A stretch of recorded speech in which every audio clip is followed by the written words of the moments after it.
This is Ralph Simon with another episode of Future Talks with futurists Glen Hiemstra and Gerd Leonhard. And today we're going to talk about the future of advertising. What's your view on the future of advertising? I think we have to sort of do away with the term advertising as we know it, which most of us have sort of a negative... And what would you call it? Well, I call it convertising, which is content and advertising mixed up. Convertising. Convertising. I think we've definitely got to copyright that term. I have. Then what do you think of this notion of convertising? Do you think that there's a link between content and advertising? Content, well, I would add context in advertising. Right. Imagine this scenario.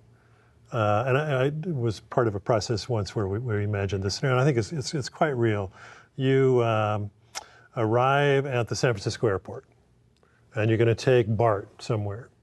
And as you BART is the Bay Area Rapid Transit System. So right. It's a subway, sometimes below ground, sometimes above ground train. And as you get on the train, you have a chance, there's a bin, and you have a chance to pick up a set of wraparound glasses to wear. And they're like sunglasses. You think, oh, free sunglasses, this is cool. So you put on your free sunglasses.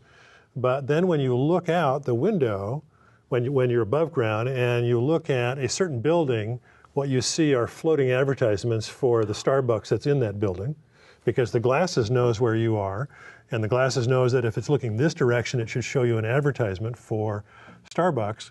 And now you go underground and you get a little message on the glasses that says, no view for a while, would you like to watch a film, or would you like to watch a video? So you watch a video for a little while, and then when you get off, you dump the glasses in the can, and the advertisers have paid BART a handsome fee, the Bay Area Transit System, for the right to hand those free glasses out as people ride the system. So it's location-based, it's location-aware, it's context-sensitive, and it's technically feasible. And technically feasible, yeah. The main thing about that is the opt-in.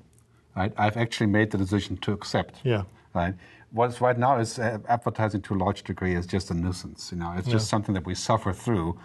Some of us still do on television or whenever. Right? It's something. Google AdWords, for example, has changed that. Or Gmail, as I see, I've actually been tempted to click because it was so good. I've tried. So it's actually creating value, right? So this is the How is that different? Just explain what you've just said. The difference is really that as I'm a mass media user, like on television, I see an ad about Pampers, or diapers or cars, and I have nothing to do with it. But as a personal receiver of a stream, for example, YouTube type individual TV experience, I can opt in to say, well, here's my interests. You can synchronize that, right? Which means the click-throughs go from like $1 for 1,000 to like $40, right, for this. And that model of advertising is what Google has been pushing and preparing. I mean, Google is essentially gearing up to become the operating system of advertising, among other things, right? That's what they want to be. So the widget advertising, for example, means that as I embed a film or a piece of music on my website, that the ad that's in there is completely synchronized with the keywords and my opt-ins and the opt-ins of the target group, right? So this is very smart technology-driven advertising that will make the traditional 30-second commercials pretty much superfluous to a large degree.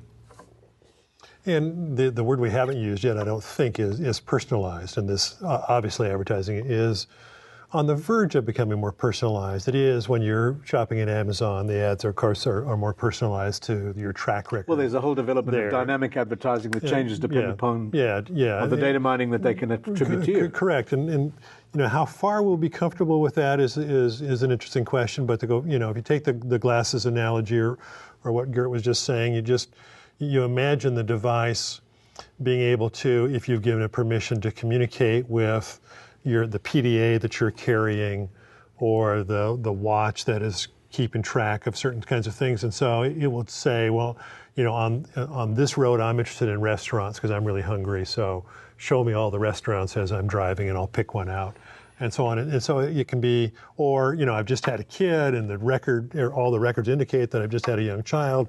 Therefore, show this person all the ads for things that would relate to that. That seems like a very logical outcome. It's out of, again, science fiction movies where somebody's walking past a billboard and the billboard says, Bruce, you need a new such and such, and we all think, ooh, look at that. But the biggest potential with this, I think, because we're talking about media here, is I think it's easily possible and to imagine that all in sort of standard media consumption will be entirely covered with advertising. I don't pay anything for media access. So you're saying that the future of advertising is going to mean that ad-supported content is one of the definitive byproducts of this next phase? If we forget about advertising as the nuisance factor, new type of advertising, convertising, sponsorship, placement, all that kind of idea is essentially going to be the driver in the media economy, especially for music. Because music is only, let's face it, $32 billion. Yeah?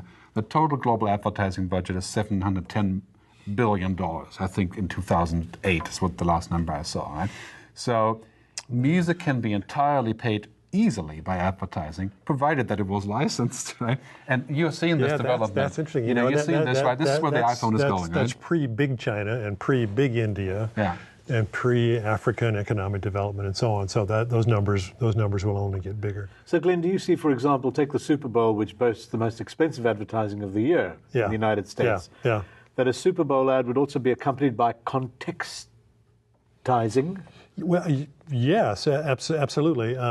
Take a world where everybody has digital television, and everybody has a DVR system of some kind connected to that, which is connected to the web, which is tracking everything they've watched. And so every digital television could potentially get a variation on ads. So when it's ad time, this is an interesting one, that instead of seeing the ad for Volkswagen, maybe there are 5,000 different ads that are shown to all the different televisions, depending on what that television needs at that time. And in a sense, this was the first experimentation in the last Super Bowl where Frito-Lay got citizen advertising for citizens to come up with their own version of the ad with the promise that they might be able to get it floated on the... That was a little bit of it, but I'm really thinking more of an ad that I'm sitting in watching the Super Bowl, and I'm seeing one ad, and my neighbor across the street is seeing a different ad, which is happening now. Yeah, we're going to see this happening. Clearly, AT&T deal with Napster just last year for free music if you buy AT&T cell phone service. Where we're going clearly is going to be all the handset operators and mobile operators and telcos will eventually say, look, all you have to do is opt into this advertising scheme here. We'll send you one multimedia a week on your phone. You watch this, music is free. But the key is that it's got to be non-obtrusive. It's got to be impactful, but non-obtrusive. Yeah. And the other main challenge, of course, is significant, is going to be what in the Matrix is called the grid. Am I going to be on the grid or not? I think basically where we're moving as a society to where the grid is a very attractive option because you get all this stuff in return. But I'm really worried, I would be worried, ultimately about the grid, in parentheses, being able to assemble all these things for other uses. Do you think that the advertising agencies have the skills to try and read the future like this? Do you think it's a function of the way that they're operating today? I don't know the answer to that, really. So I would say probably some do and some don't. They're, obviously they tend to be creative people, and but they may be a little short on that kind of long-term technological vision. Right. And then, of course, a lot of it is timing. We can see things. In some ways, we can see what it's going to look like more easily 5 or 10 years from now than we can next year or the year after, because of the technology cycles that are happening.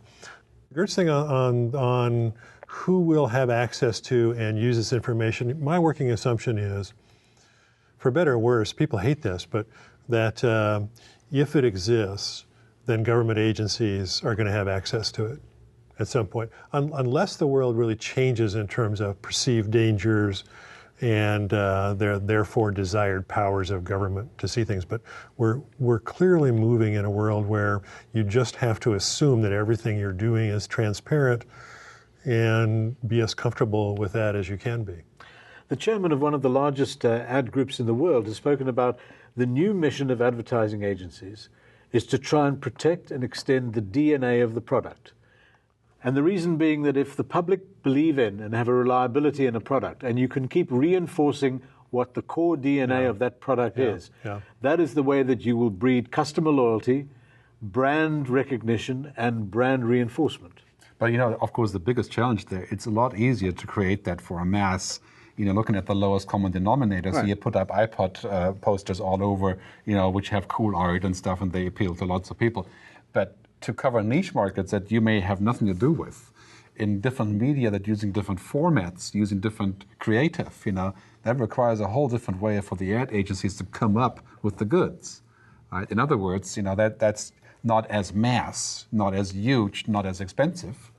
Right? So to come up with that creative, I think there'll be lots and lots of people will create the creative work for these ads in the community itself. So what we might see then in the future of advertising is a classified ad taken out digitally, which might say, man with John Deere tractor looking to meet a woman with a trailer, the object to get hitched. Maybe that's the future of advertising as well.